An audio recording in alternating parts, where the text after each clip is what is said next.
sebagai fasilitator saya. Yang terhormat Ibu Ayu dari MPD sebagai pengajar praktik saya. Di sini saya akan melakukan praobservasi terhadap Ibu Resa Agustina Dewi SPD yang akan dilaksanakan observasi besok. Berikut adalah tahapan praobservasi saya. Assalamualaikum, selamat pagi Bu Resa, apa kabar? Waalaikumsalam, selamat pagi juga Bu Noklis. Alhamdulillah baik. Alhamdulillah. Sedang tidak sibuk hari ini? Alhamdulillah kebetulan saya sudah selesai mengajar. Nah, di sini saya akan melakukan praobservasi sebelum kita akan melakukan supervisi akademik hari besok ya. Nah, seperti telah saya bicarakan sebelumnya bahwa saya akan melakukan supervisi akademik terhadap Ibu Resa. Nah, tujuannya proses supervisi akademik ini yaitu untuk meningkatkan kompetensi Bu Resa sebagai tenaga pengajar ya. Nah, pasti sebelumnya Bu Resa telah melakukan persiapan pembelajaran. Mungkin sebelum persiapan pembelajaran itu apa yang Bu Resa inginkan dari obrolan kita hari ini? Nah, yang saya harapkan hari ini adalah kita dapat berbincang, saling bertukar pikiran, baik pengalaman Ibu maupun pengalaman saya. Dan saya juga berharap dapat meningkatkan kompetensi mengajar saya di kelas supaya menjadi lebih baik lagi. Ya, gitu ya, alhamdulillah ya. Nah, jadi di sini harapan Ibu bahwa dari obrolan kita hari ini bisa sharing-sharing ya, bertukar pendapat apa yang terbaik untuk pembelajaran kita ya. Semoga Bu Resa tidak merasa keberatan ya. Tidak. Alhamdulillah ya. Nah, kalau boleh tahu Bu Resa mengambil materi tentang apa? Kalau besok saya akan menyampaikan materi bab 3 tentang aljabar. Kira-kira tujuan pembelajarannya apa Bu? Tujuan pembelajarannya untuk pembelajaran besok yang pertama siswa dapat memahami tentang aljabar. Nah, yang kedua siswa dapat mengetahui istilah-istilah yang ada dalam aljabar, misalnya suku, koefisien, variabel, dan konstanta. Nah, yang selanjutnya yang ketiga siswa dapat membedakan suku sejenis dan tidak sejenis. Jadi tujuannya sudah ditentukan ya. Nah, kira-kira persiapan yang telah dilakukan sampai hari ini apa saja? Nah, saya sudah mempersiapkan perangkat pembelajaran, LKPD, media pembelajaran maupun evaluasi pembelajaran. Nah, jadi sudah lengkap sekali Bu ya. Nah, kira-kira dari persiapan yang sudah dilakukan, ada beberapa materi yang Ibu rasa kesulitan ya untuk menyampaikannya, sehingga untuk siswa itu lebih sulit untuk memahaminya. Kira-kira adakah materi yang menurut Bu Resa dianggap sulit dalam menyampaikannya sehingga anak itu sulit untuk memahaminya? Berangkat dari pembelajaran matematika sendiri dulu ya Bu. Nah, pembelajaran matematika yang saya amati, yang saya pahami ya, anak-anak itu kebanyakan paradigmanya itu matematika itu sulit dari waktu SD, SMP, ya, mungkin sampai nanti ya kalau yang menganggap sulit. Nah, akan tetapi menurut saya tidak ada yang sulit ya kalau siswanya itu misalnya suka belajar matematika dan senang belajar matematika. Nah, biasanya kalau yang senang belajar matematika meskipun belum bisa, anak itu pasti menggali. Berbeda dengan anak yang tidak berminat dalam belajar matematika, pasti akan merasa kesulitan. Jadi dari kesiapan belajar ya, anak-anak itu ada yang lebih mudah menangkap tentang hitungan atau matematika, jadi lebih paham, dan ada juga yang anak-anak itu menganggap matematika itu sulit gitu ya. Nah, kira-kira strategi atau metode pembelajaran apa yang Bu Resa mau terapkan di pembelajaran kita nanti?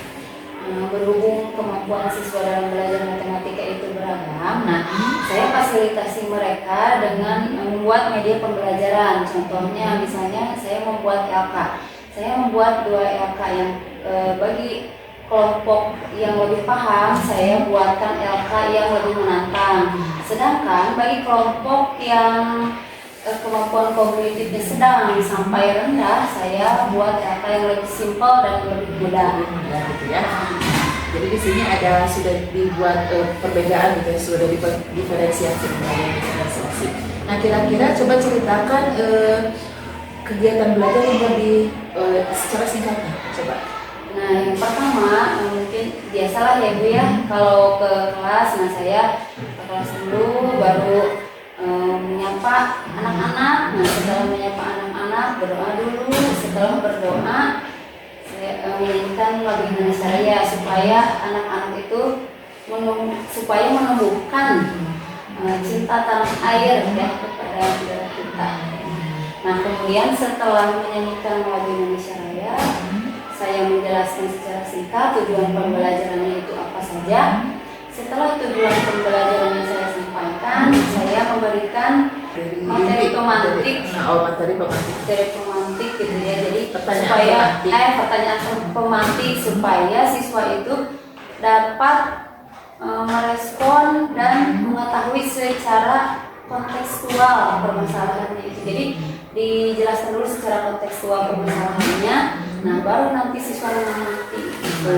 Nah, setelah siswa mengamati mungkin ya, setelah siswa mengamati apa yang sudah saya tampilkan misalnya di slide presentasi, setelah itu anak-anak diberikan LK ya. Jadi yang beragam tadi ya, dua tadi. jenis. Jadi biasanya saya sudah membagi kelompok sebelum pembelajaran. Jadi sudah saya bagi-bagi. Setelah itu, jadi pembelajaran itu tidak lagi dibagi kelompok karena sudah saya bagi sebelumnya. Biasanya seperti itu untuk mengefektifkan. Bagus sekali Bu Resa ya. Jadi apa yang Ibu rencanakan itu sudah sesuai dengan kebutuhan ya. Nah, di sini berarti Bu Resa itu sudah memunculkan diferensiasi proses pada saat proses pembelajaran ya. Nah, kira-kira media pembelajaran apa yang Bu Resa pilih sehingga media pembelajaran itu menurut Bu Resa berpihak kepada murid? Di sini saya biasanya menggunakan slide presentasi. Nah, misalnya di slide tersebut berisi mengenai benda-benda konkret yang berkaitan dengan kehidupan sehari-hari, sehingga nanti misalnya contohnya dalam pembelajaran aljabar ya, saya menampilkan gambar sayur ya, ada selada dan wortel misalnya. Nah, kemudian saya bertanya kepada anak, apakah kalian pernah mengantar orang tua misalnya ya berbelanja ke supermarket? Nah, misalnya kalian berbelanja selada dan wortel. Setelah itu saya bertanya, kira-kira berapa beratnya gitu ya, berat selada dan wortel jika dijumlahkan. Nah, di situ kan kita belum tahu berapa berat wortel dan selada tersebut. Nah, di aljabar kita dapat menggantinya dengan menggunakan huruf. Huruf itu dalam aljabar istilahnya itu adalah variabel ya. Jadi misalnya kita bisa memisahkan selada itu dengan X, terus wortel dengan Y misalnya. Boleh juga kita mengganti dengan huruf yang lain dari A sampai Z. Alhamdulillah Bu Resa sudah mempersiapkan sedetail mungkin ya. Nah, kira-kira dari persiapan yang telah Bu Resa lakukan itu, kira-kira masih ada kekurangannya tidak? Kekurangannya, nah kalau LKPD-nya masih dalam proses. Namun kalau dari segi RPP dan media yang lain sudah siap ya. Jadi LKPD-nya masih harus diperbaiki gitu ya, supaya bisa lebih mudah dipahami anak gitu ya untuk soal-soalnya. Nah, kira-kira Bu Resa akan melengkapinya itu kapan? Insya Allah setelah pulang dari sini. Setelah observasi ini. Setelah pra-observasi ini. Nah, kira-kira Bu Resa membutuhkan bantuan tidak? Biasanya saya memerlukan bantuan karena kan dari memasang seperti proyektor dan lain sebagainya kan memerlukan waktu ya. Jadi supaya mengefektifkan waktu, kalau ada yang membantu ya alhamdulillah gitu. Ya, alhamdulillah ya, tidak bekerja sendiri gitu ya. Iya. Nah, terkait dengan supervisi akademik kali ini, coba ceritakan area pengembangan apa yang akan Bu Resa kembangkan. Nah, di sini saya ingin meningkatkan cara menyampaikan materi agar lebih mudah dipahami dan lebih mudah tertanam dalam pikiran anak-anak gitu ya Bu. Itu alasannya kenapa saya tadi menggunakan pembelajaran kontekstual dalam menjelaskan bentuk aljabar seperti itu. Nah, kemudian dalam pengembangan sosial emosional saya juga ingin menerapkan menerapkan kepada peserta didik, ingin memotivasi kepada peserta didik bahwa matematika itu sebenarnya tidak sulit. Matematika itu, ya matematika itu kan mudah gitu ya. Padahal dalam kehidupan sehari-hari pun kita berhubungan dengan yang namanya matematika. Nah, jadi saya usahakan setiap pertemuan pembelajaran saya berikan motivasi kepada anak supaya anak-anak itu lebih menyukai matematika, lebih mengetahui bahwa matematika itu penting dalam kehidupan sehari-hari gitu ya. Sesuai dengan yang disampaikan oleh para ahli bahwa matematika itu adalah ratu ilmu pengetahuan. Jadi apapun yang berkaitan dengan ilmu pengetahuan pasti berkaitan juga dengan matematika. Ya, jadi bagus sekali ya Bu ya. Jadi Bu Resa ingin mengembangkan kompetensi Bu Resa ya sebagai guru, juga ingin mengembangkan kompetensi sosial emosional ya. Jadi supaya anak-anak itu bisa lebih memahami matematika secara lebih nyata di kehidupan sehari-hari gitu ya. Nah, kira-kira strategi apa yang dapat Bu Resa lakukan untuk mengembangkan kompetensi ini? Nah, strategi yang saya lakukan untuk mengembangkan, yang pertama saya berusaha untuk mengembangkan dulu kompetensi yang saya miliki. Misalnya saya mengikuti seminar online, seminar offline, atau saya mencari referensi dari Google, dari aplikasi, dari apalagi ya, biasanya dari perpustakaan online ya. Jadi saya suka mencari-cari buku yang untuk meningkatkan kompetensi saya sebagai guru matematika. Nah, biasanya kalau saya sudah mengikuti pelatihan-pelatihan ataupun seminar online, kompetensi saya lebih meningkat lagi sehingga saya dapat menyiapkan perangkat pembelajaran yang lebih baik lagi dan lebih mudah dipahami oleh anak-anak. Begitu. Alhamdulillah Bu ya. Jadi ketika Ibu sudah mendapatkan pembelajaran dari berbagai sumber yang Ibu dapatkan itu, jadi kompetensi Ibu itu jadi lebih meningkat dari sebelumnya gitu ya. Nah, kira-kira terkait dengan pengembangan sosial emosional pada peserta didik, bagaimana strateginya? Nah, terkait dengan pengembangan strategi sosial emosional peserta didik, nah saya berusaha untuk mengikuti pembelajaran di PMM. Kadang saya mengikuti seminar-seminar baik offline maupun seminar online yang berkaitan dengan pengembangan sosial emosional peserta didik. Selain itu, saya mencari referensi yang lain, misalnya dari beberapa artikel ataupun dari jurnal-jurnal. Ya, bagus sekali ya Bu ya. Jadi yang saya tangkap kali ini adalah Bu Resa sudah mempersiapkan perangkat pembelajaran baik itu LKPD, media pembelajaran secara diferensiasi. Nah, berarti itu yang dipakai adalah diferensiasi proses gitu ya. Nah, mudah-mudahan nanti ketika Bu Resa dalam pelaksanaan pembelajaran bisa terlaksana dengan baik gitu ya. Iya. Baik Bu Resa, kira-kira akan melaksanakan pembelajaran yang akan saya observasi kira-kira kapan? Nah, insya Allah besok. Insya Allah besok ya. Nah, mudah-mudahan kita sehat ya semuanya. Mudah-mudahan apa yang telah Bu Resa rencanakan dari awal, dari proses perencanaan LKPD dan lain sebagainya itu bisa terlaksana dengan baik ya. Nah, nanti setelah proses pembelajaran kita ngobrol-ngobrol lagi ya. Baik. Nanti kita kilas balik lagi, evaluasi kembali apa yang masih harus diperbaiki dan apa yang sudah bagus dan kira-kira apa kelanjutan yang akan Bu Resa lakukan selanjutnya gitu ya. Terima kasih Bu Resa atas waktunya. Iya, sama-sama. Nah, assalamualaikum. Waalaikumsalam warahmatullahi wabarakatuh. Assalamualaikum warahmatullahi wabarakatuh. Waalaikumsalam warahmatullahi wabarakatuh. Selamat pagi anak-anak. Baik. Bagaimana kabarnya hari ini? Alhamdulillah luar biasa. Allahu Akbar. Untuk melaksanakan pembelajaran, biasa ya, langkah lebih baiknya kita berdoa dulu ya, dipimpin oleh KM ya. KM siapa dulu?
hiduplah Indonesia Raya.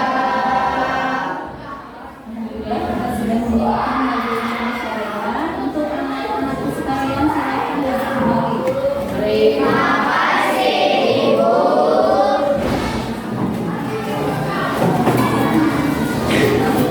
Oke, hari ini kita sudah tahu ya akan membahas materi apa? Karena ini ya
variabel, ya variabel.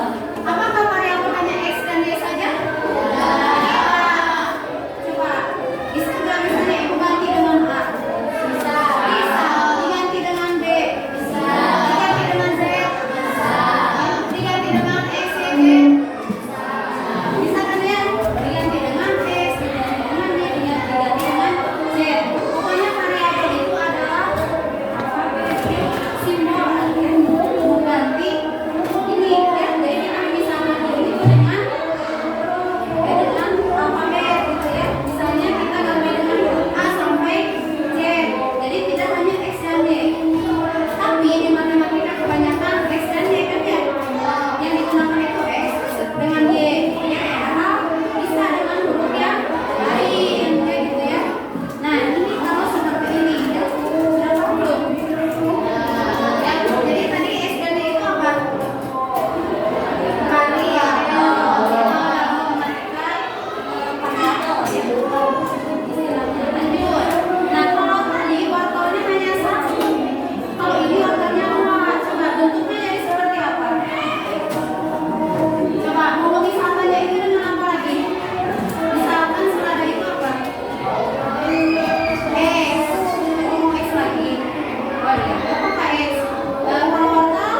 sini semuanya totalnya gitu ya.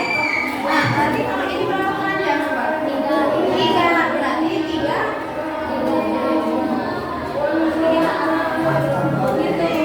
Karena kalian tadi sudah paham, nah sekarang ibu akan membagikan LKPD yang harus diisi oleh masing-masing kelompok ya. Jadi kalian mengerjakannya itu dengan kelompok ya, harus bekerja sama gitu ya.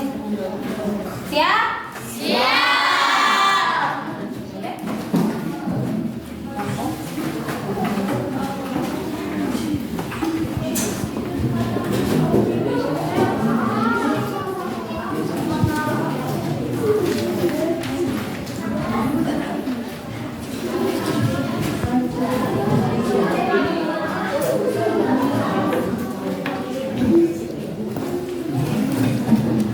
Nah, silakan LKPD-nya diisi ya.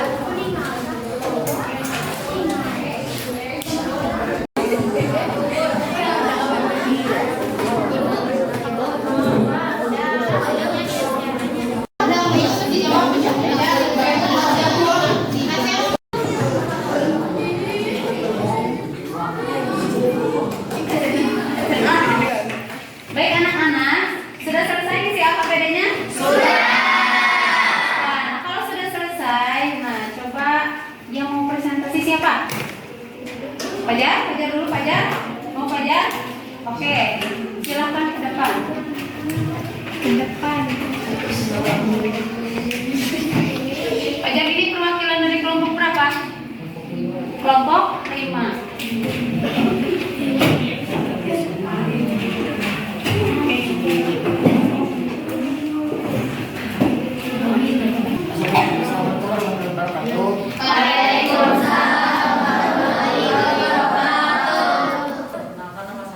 Saya akan mempresentasikan dari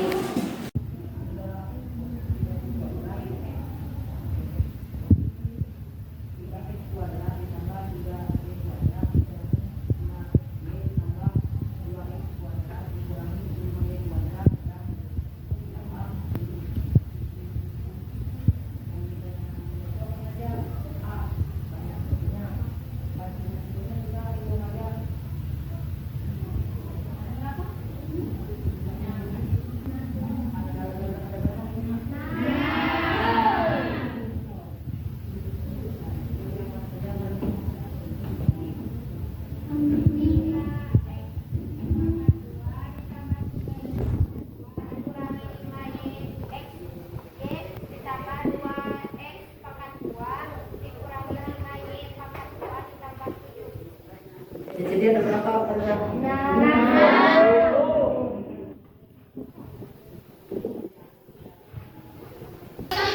Kalian? Ya.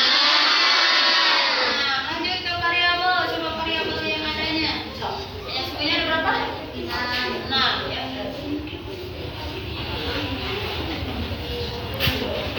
Sukunya ada 6. Variabel yang ada. Coba variabel yang ada. Coba variabelnya apa saja? Coba. X pangkat 2, Y pangkat 2, X pangkat 2.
yang mau ditanyakan, ada yang mau ditanyakan tidak? Berarti sudah paham semuanya ya? Oke, sekarang kalian kembali lagi ke nah, berikan apresiasi dulu.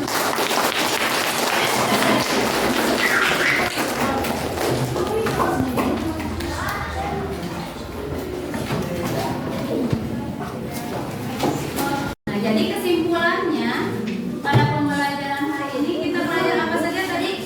Aljabar. Kita sudah tahu ya ada beberapa istilah dalam aljabar. Apa saja?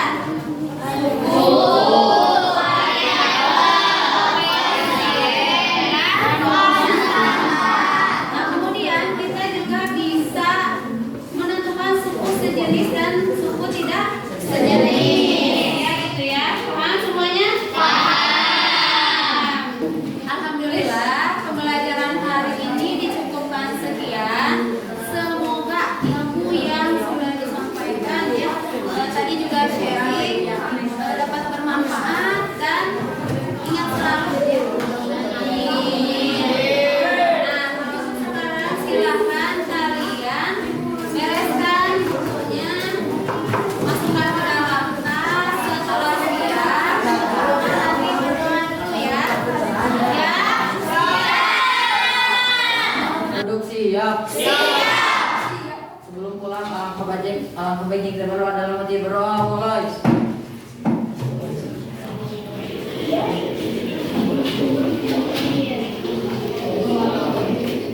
Berdoa selesai.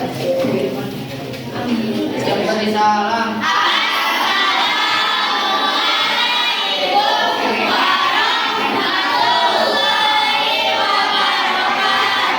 Waalaikumsalam warahmatullahi wabarakatuh. Silakan pulang langsung ke rumah.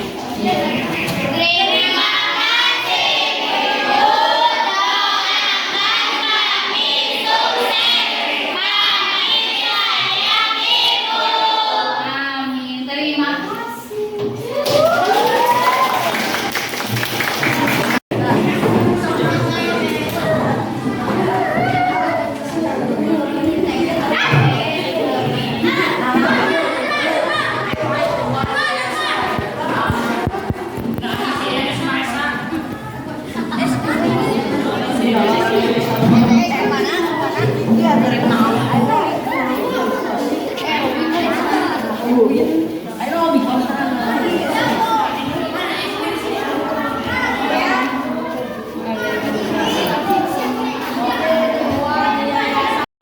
Assalamualaikum warahmatullahi wabarakatuh. Waalaikumsalam warahmatullahi wabarakatuh.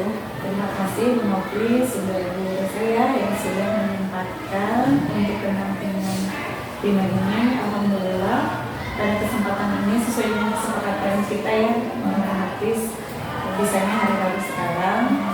Jadi untuk kali ini Bu Nofri akan melakukan proses coaching kepada Bu Desa. Dan silakan menulis fokus, boleh juga fokus, tidak usah memperhatikan saya gitu ya. Di sini saya hanya mendampingi untuk saja. Untuk proses coachingnya, silakan. Terima kasih Bu. Selamat siang Bu Esa. Selamat siang juga, Bu Nofri. Apa kabarnya? Alhamdulillah baik. Nah, setelah kita melakukan observasi kemarin, kira-kira pesannya untuk pembelajaran kita apa ya? Alhamdulillah pembelajaran kemarin memberikan kesan yang baik. Nah, yang pertama siswa sudah antusias karena kegiatan pembelajaran itu dikaitkan dengan kegiatan sehari-hari. Contohnya misalnya dengan kita membantu ibu berbelanja di pasar, misalnya ada berbelanja wortel, sayuran, ataupun berbelanja dengan sawi, misalnya seperti itu. Nah, yang kedua, alhamdulillah anak-anak sudah bisa bekerja sama dengan baik dengan kelompoknya masing-masing gitu. Jadi kegiatan berkelompok juga sudah berjalan dengan lancar. Jadi anak-anak sudah antusias dalam pembelajaran karena Bu Resa mengkondisikan anak-anak itu mengingat apa yang telah mereka lakukan dengan ibu mereka ketika membantu ibu mereka belajar. Nah, berikutnya saya akan mengevaluasi atau merefleksi apa yang telah Bu Resa lakukan. Boleh ya? Boleh. saya lihat kemarin ketika proses pembelajaran Bu Esa sudah melakukan proses pembelajarannya sesuai dengan tahapan yang ada di modul ya.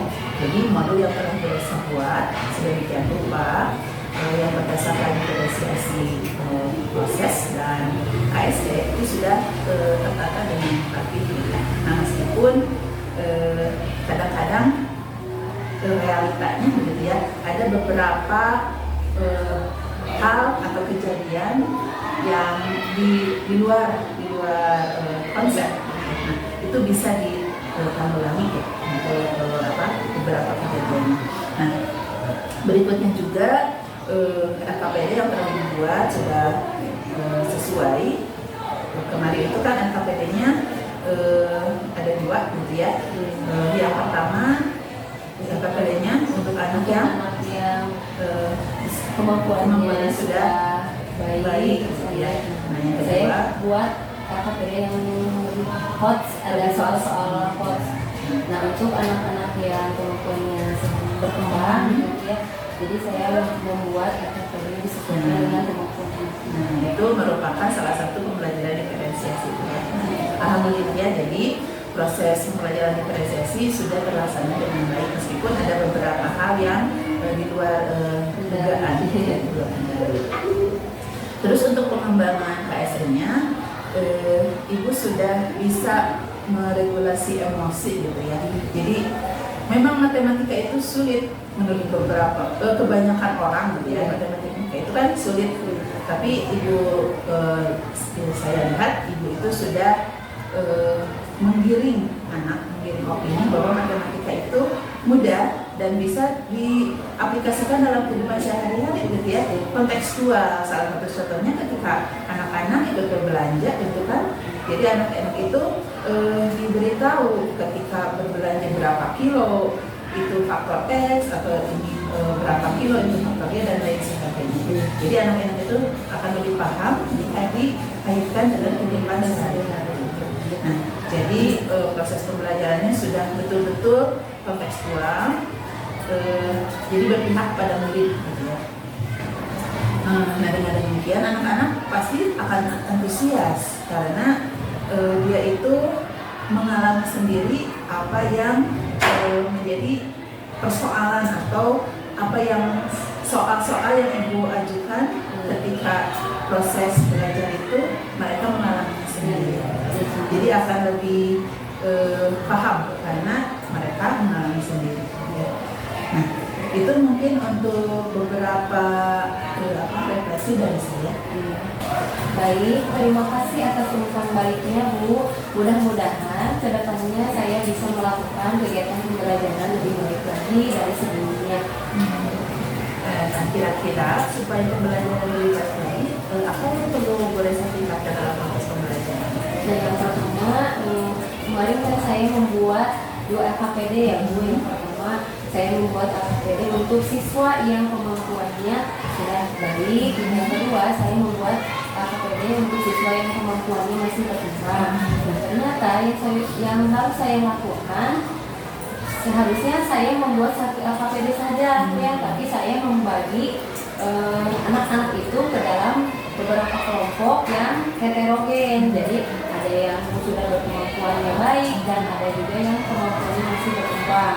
Sehingga nanti anak-anak yang sudah memiliki kemampuan baik bisa menjadi tutor sebaya bagi teman-teman yang dikiranya masih rendah gitu ya, masih kemampuannya masih berkembang dibanding dengan temannya gitu. Ya, bagus Bu Resa. Jadi yang akan Bu Resa lakukan itu akan membuat kelompok heterogen gitu ya, yang terdiri dari anak-anak yang sudah mampu dan anak-anak yang masih belum mampu atau masih berkembang gitu ya. Jadi LKPD-nya dibuat 1 LKPD yang akan dikerjakan oleh seluruh anggota kelompok itu. Nanti anak-anak yang masih atau yang belum berkembang bisa dibimbing oleh rekan-rekan yang sudah mampu gitu ya, yang sudah lebih paham. Itu bagus sekali Bu Esa ya. Jadi proses pembelajaran diferensiasi memang dalam satu kelas itu heterogen, dalam satu kelompok memang itu heterogen yang dibuat satu kelompok. Jadi tidak mungkin gitu kan. Kalau homogen seolah-olah nanti terjadi pemisah ya, Iya. pemisah antara anak-anak yang bisa dengan anak-anak yang belum bisa. Kan? Iya. Nanti anak-anak yang belum bisa kasihan gitu kan, jadi akan tertinggal. Nah, itu konsep yang sangat bagus sekali, pemisah. Kira-kira untuk pembelajaran berikutnya apa yang akan boleh saya lakukan? Nah, untuk pembelajaran berikutnya yang pertama saya akan membuat KPD, satu KPD yang mencapai keseluruhannya. Nah, nanti dikerjakan oleh kelompok yang heterogen. Nah, yang kedua saya akan lebih mengontrol lagi kegiatan berkelompok karena ada beberapa siswa yang tidak mengerjakan kadang dalam satu kelompok tersebut begitu. Jadi minimal saya harus betul-betul mendampingi anak-anak gitu ya. Jadi semua siswa itu harus bekerja dalam satu kelompok gitu. Misalnya oh ini bagian apa gitu. Ya kadang-kadang kan anak-anak yang belum mampu itu sering memberikan Iya. tugasnya itu kepada anak-anak yang sudah mampu. Kan? Iya. Jadi mereka justru diam saja gitu, tidak aktif gitu kan. Iya. Tapi kalau Bu Resa mengambilnya itu tiap kelompok, otomatis anak-anak akan tergerak gitu kan. Iya. Untuk Misalnya lebih aktif lagi Iya. gitu kan dalam materi. Nah, misalnya dengan misalnya membagi-bagi tugas. Jadi misalnya ada beberapa kan di AKPD itu ada beberapa soal misalnya ya. Jadi dibagi-bagi. Nah, nanti bisa yang belum bisa itu menanyakan ke anak yang sudah bisa. Gitu. Bagus sekali Bu ya. Jadi betul-betul satu kelompok itu akan aktif. Nah kira-kira Bu Resa untuk kedepannya ini untuk jangka panjang ya untuk pembelajaran mungkin di bab berikutnya gitu kan. Nah kira-kira rencana jangka panjangnya apa yang akan dilakukan? Untuk tingkat lanjut jangka panjang, nah saya rencananya akan menerapkan pembelajaran diferensiasi produk. Nah, contohnya misalnya untuk anak-anak yang memiliki gaya belajar kinestetik, saya akan mengarahkan anak-anak itu untuk membuat jaring-jaring kubus misalnya Bu. Jadi nanti anak-anak itu membuat jaring-jaring kubus, nanti dipresentasikan di depan kelas, di depan teman-temannya. Nah, kemudian untuk yang memiliki gaya belajar auditorik sama visual, nah saya akan coba mengarahkan anak-anak itu untuk membuat slide presentasi, misalnya slide presentasi tentang materi aljabar atau materi apa gitu tentang matematika. Nah, untuk yang selanjutnya untuk anak-anak untuk literasi dan numerasinya, misalnya anak-anak diarahkan untuk menghitung benda-benda yang ada di sekitar. Contohnya misalnya ada vas bunga berbentuk tabung misalnya. Nah, nanti anak-anak menghitung volume dari vas bunga tersebut. Seperti itu. Jadi anak-anak cenderung lebih menyenangkan Bu ya. Iya. Konsepnya itu tidak monoton gitu ya. Jadi sesuai dengan gaya belajar anak-anak gitu kan. Ya. Nah saya harap berikutnya pembelajaran Bu Resa akan lebih menyenangkan lagi sehingga anggapan bahwa matematika itu sulit dan menakutkan itu di anak-anak tidak ada. Iya, ya. Mudah-mudahan saya harap berikutnya Bu Resa dapat melakukan pembelajaran untuk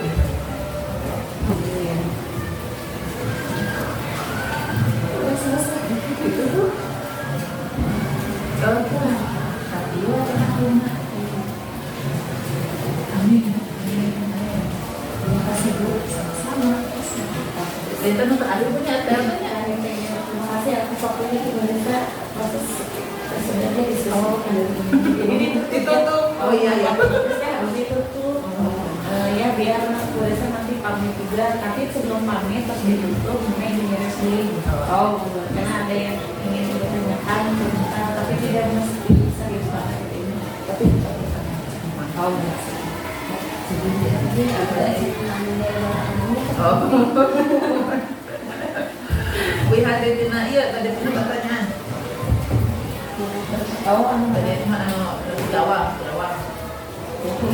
Jawa ini memang beliau. Nah, baik Bu Resa, kira-kira tindak lanjut jangka panjangnya apa yang akan Ibu lakukan dalam pembelajaran kelas?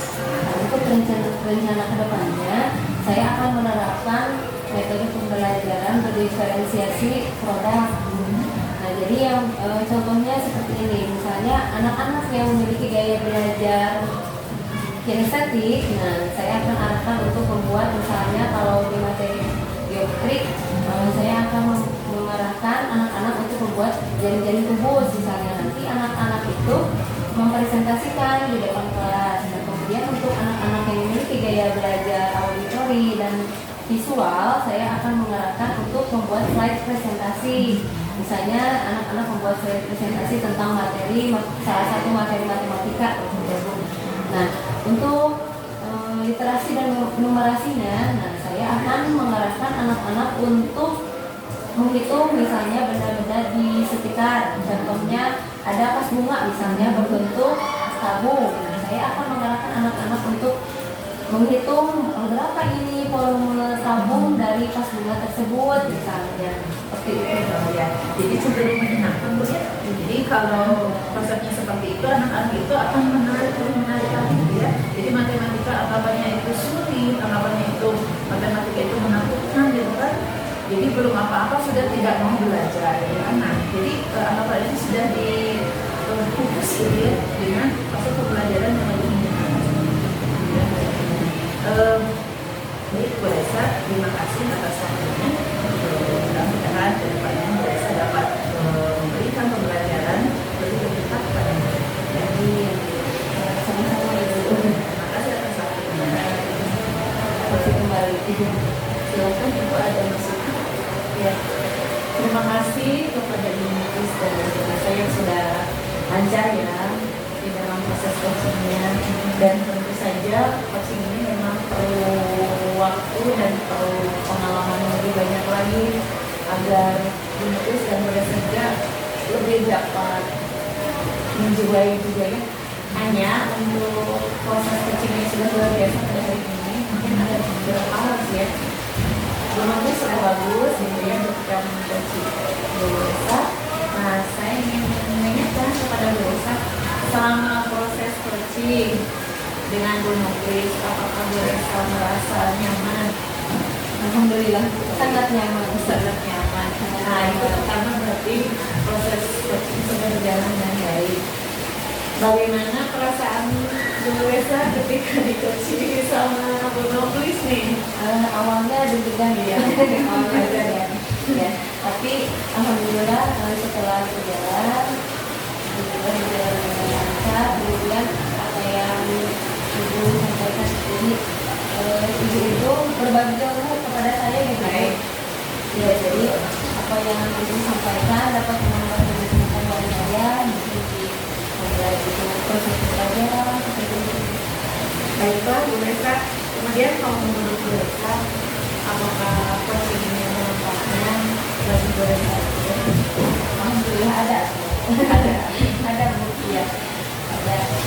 Jadi yang pertama mungkin saya bisa mengubah wawasan ya dari apa yang disiapkan oleh Ibu gitu ya, dari Ibu juga gitu. Baik, itu intinya proses coaching ini memang bertujuan dari potensi antara coaching dengan coachnya. Kebetulan di sini kan aku sebagai coachnya dan Bu Resa sebagai coachingnya.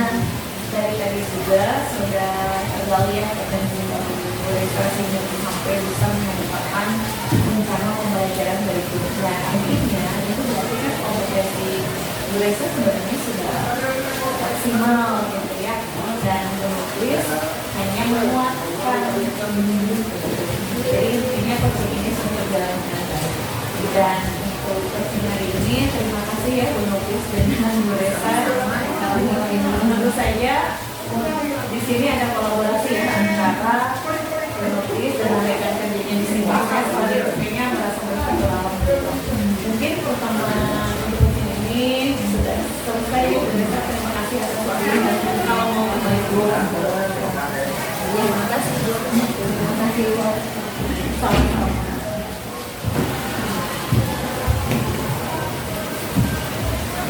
Negeri